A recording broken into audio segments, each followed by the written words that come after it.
नमस्कार दोस्तों और दिशा लर्निंग में आपका स्वागत है। स्ट्रैटेजिक मैनेजमेंट या स्ट्रैटेजी के बारे में जब बात करते हैं, सबसे पहला स्टेप है पेसल एनालिसिस। अभी पेसल, हम इसको पेस्ट एनालिसिस भी बोलते हैं या पेस्टल एनालिसिस भी बोल सकते हैं। अभी ऑनलाइन देखें तो आप शायद आपको पेस्ट एनालिसिस मिलेगा या पेस्टल PESTEL या पेसल एनालिसिस। लोग सोचेंगे कि ये सब सेपरेट है, नहीं, ये सब एक ही है, एक ही फ्रेमवर्क है, एक ही मॉडल है। तो स्ट्रैटेजिक मैनेजमेंट में इसका बहुत इंपॉर्टेंस है क्योंकि ये सबसे पहला स्टेप है स्ट्रैटेजी फॉर्मुलेशन के लिए। स्ट्रैटेजी बनाने के लिए हमको पहले पेसल एनालिसिस करना ही पड़ेगा। अभी सोचो कि आप अमेरिका जा रहे हैं, आप उधर बिजनेस खोलना चाहते हैं। उधर जाके आप उधर बिजनेस इंडिया में जैसे करते हैं वैसे नहीं कर पाएंगे। आपको देखना पड़ेगा कि उधर का जो रीति रिवाज है, उधर का जो माहौल है, उसके हिसाब से आपको अपना बिजनेस का जो स्ट्रैटेजी है वो निकालना पड़ेगा। जैसे मैकडॉनल्ड्स है, मैकडॉनल्ड्स अमेरिका में वो उनका जो सबसे ज्यादा सेल्स है वो है बीफ बर्गर्स का, पर इंडिया में तो वो लोग बीफ बर्गर्स बेचते ही नहीं, क्योंकि इधर का माहौल ऐसा नहीं कि बीफ मेनू में इंक्लूड करके उनका उसका मार्केटिंग करें, क्योंकि इधर लोग बीफ कम खाते हैं। कोई कोई एरियाज में तो बीफ मना है, तो इधर वो लोग सिर्फ चिकन या वेजिटेरियन पैटीज का इस्तेमाल करते हैं। और जैसे कंट्री है, जैसे देश है, उसके हिसाब से अपना स्ट्रैटेजी भी आपको थोड़ा चेंज करना पड़ेगा। तो पेसल एनालिसिस सिर्फ कंट्री का ही नहीं, पूरा एक जो माहौल है जो बिजनेस का, उसका स्टडी करने के लिए हम यूज कर सकते हैं। पेसल एनालिसिस के जो मुख्य कंपोनेंट्स है वो है एक पॉलिटिकल यानी राजनीतिक। तो राजनीतिक माने जब हम एक रीजन या एक एरिया या एक कंट्री में बिजनेस कर रहे हैं, तो ये बहुत महत्वपूर्ण है कि हम जाने कि इधर का जो गवर्नमेंट है, इधर का गवर्नेंस है, इधर का जो रूल्स रेगुलेशंस पॉलिसीज, उसके बारे में इंफॉर्मेशन हमको होना ही पड़ेगा, क्योंकि ये हमारे बिजनेस को के ऊपर प्रभाव कर सकते हैं और इस प्रभाव को हमको जानना है, उसको स्टडी करना है। दूसरा है आर्थिक व्यवस्था या इकोनॉमिक। जब एक रीजन या कंट्री का आर्थिक व्यवस्था हम नहीं जानते हैं तो उधर हम बिजनेस कैसे करें। उधर का जो GDP है, उधर का जो इकोनॉमिक ग्रोथ है, उधर का इंटरेस्ट रेट्स जिसपे बैंक्स लोन देते हैं, या आपको तय करना है कि आपको कितना रिटर्न ऑन इन्वेस्टमेंट मिल सकता है। ये सब जानने के लिए उधर का इकोनॉमी स्टडी करना बहुत बहुत इम्पोर्टेंट है। तीसरा है सोशल यानी सामूहिक। जैसे मैंने बोला, अमेरिका इधर इंडिया में तो बीफ बर्गर्स में नहीं देते हैं, क्योंकि इधर का सामूहिक जो माहौल है वो इसके लिए बेनिफिशियल नहीं है। तो वो लोग सिर्फ चिकन या वेजिटेरियन पैटीज मार्केट करते हैं। बीफ मार्केट किया तो ऐसा हो सकता है कि समाज के कोई सेक्शंस उनको हानि पहुंचाएंगे, तो वो लोग ये नहीं चाहते हैं। तो इसलिए इधर वो ध्यान में रख के वो लोग इधर सिर्फ चिकन या वेजिटेरियन पैटीज का मार्केटिंग करते हैं। नेक्स्ट वाला है टेक्नोलॉजी। तो टेक्नोलॉजी का प्रभाव आप जानते ही हैं। टेक्नोलॉजी के वजह से तो बिजनेसेस में इतना चेंजेस पिछले 5 या 6 साल में आपको देखने को मिला होगा, और ये चेंजेस का प्रभाव बिजनेस को बहुत अफेक्ट करता है। और इसलिए हमको देखना है कि टेक्नोलॉजी का प्रभाव कितना है हमारे स्पेसिफिक बिजनेस में। कभी कभी आपका आईटी बिजनेस है तो टेक्नोलॉजी का बहुत प्रभाव है।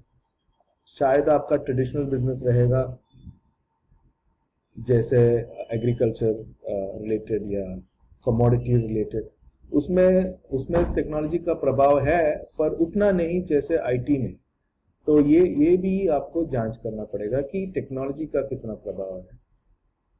नेक्स्ट है लीगल या कानूनी। जब आप दूसरे देश में बिजनेस कर रहे हैं तो आपको उधर का जो कानून है उसके हिसाब से आपको बिजनेस करना पड़ेगा, क्योंकि ये तय करेगा कि आपका बिजनेस सक्सेसफुल होंगे कि नहीं। ये सोचिए कि आपने लेबर, अपने लोगों को हायर किया, रिक्रूट किया, पर आपका जो तरीका है उनको सैलरी या कॉम्पेंसेशन देने की, ये आप इंडिया के जैसा ही आप कर रहे हैं। तो उधर का कानून तो डिफरेंट है, आपको शायद उधर मेडिकल देना पड़ेगा, उधर इंश्योरेंस इनके लिए लेना पड़ेगा, मिनिमम वेजेस का ध्यान रखना पड़ेगा। तो ये सब आप नज़रअंदाज नहीं कर सकते। आपको इसको भी स्टडी करके जानना है कि ये आपके अनुकूल है कि नहीं। और लास्ट वन है एनवायरमेंटल या पर्यावरण संबंधित। सो पर्यावरण के हिसाब से या बहुत कॉन्शियसनेस किसी किसी कंट्रीज में ज़्यादा है, और आपको ऐसा नहीं करना चाहिए कि आपके बिजनेस के द्वारा पर्यावरण को हानि पहुंचे। और ये ध्यान में रखना बहुत इंपॉर्टेंट हो गया आजकल, हर एक कंट्री में, हर एक देश में, हर एक रीजन में। तो ये सब जो प्रमुख शक्तियां हैं, इसका प्रभाव हमारे बिजनेस पे होता ही है, और इसको स्टडी करना, इसके बारे में जानकारी पाना सबसे महत्वपूर्ण स्टेप है। इसके बिना आप आगे जो भी मॉडल्स है जैसे स्वॉट, बीसीजी, इसके बिना तो आप यूज नहीं कर सकते। अभी बिजनेस एनवायरनमेंट को हम थोड़ा और स्टडी करते हैं। बिजनेस एनवायरनमेंट दो तरह के हैं। एक है इंटरनल एनवायरनमेंट, जैसे कि प्रोडक्ट है, प्राइस है। तो आपका जो प्रोडक्ट है आपके कंट्रोल में है, उसको कैसे डिजाइन करना है, उसको कैसे मैन्युफैक्चर करना, उसका प्राइसिंग भी आपके हाथ में है। Promotion, people, processes, building, infrastructure, equipment, सब आपके हाथ में है। और उसको जो कंट्रोलेबल है उसको हम इंटरनल एनवायरनमेंट बोल सकते हैं। दूसरा एनवायरनमेंट है एक्सटर्नल एनवायरनमेंट। एक्सटर्नल एनवायरनमेंट का दो प्रमुख कंपोनेंट्स है, एक है मैक्रो और दूसरा है माइक्रो। मैक्रो तो हमने देख ही लिया, ये है political, legal, economic, socio cultural, technological और पर्यावरण संबंधित, दैट इज एनवायरमेंटल। और दूसरा एक सेक्शन है वो है माइक्रो। माइक्रो में है कस्टमर्स। तो कस्टमर्स का प्रभाव तो आपके बिजनेस में होता ही है, क्योंकि कस्टमर्स आपसे खरीदेंगे नहीं तो आपका बिजनेस चलेंगे नहीं।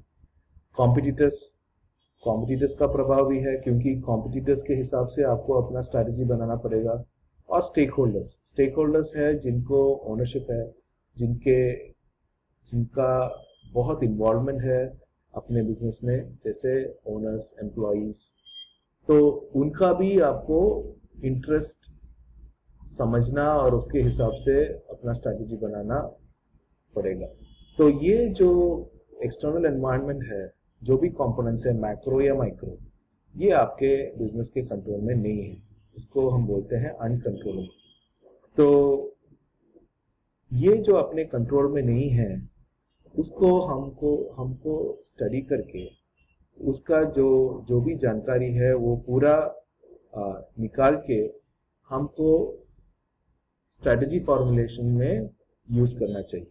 तो ये जो पेसल है एक फ्रेमवर्क है ताकि हम जानकारी पा सकें जो प्रमुख फैक्टर्स आपके बिजनेस पे प्रभाव डालते हैं। तो ये जानने के बजाय आप जाके स्वॉट एनालिसिस किया या बीसीजी एनालिसिस किया, उससे आपका जो डिसीजंस रहेगा उसका जो निर्णय आप लेंगे वो शायद रॉन्ग रहेगा और आपके बिजनेस को हानि पहुंचा सकते हैं।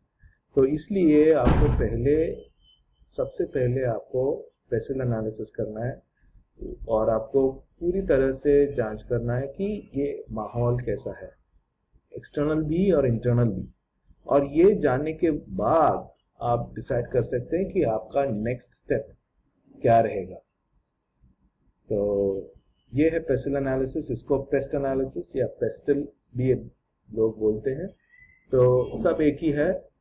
आपको कुछ शेयर करना है या क्वेश्चंस है तो आप नीचे कमेंट डाल सकते हैं और हम प्रयत्न करेंगे कि आपके जो कंसर्न्स है वो हम फुलफिल करें।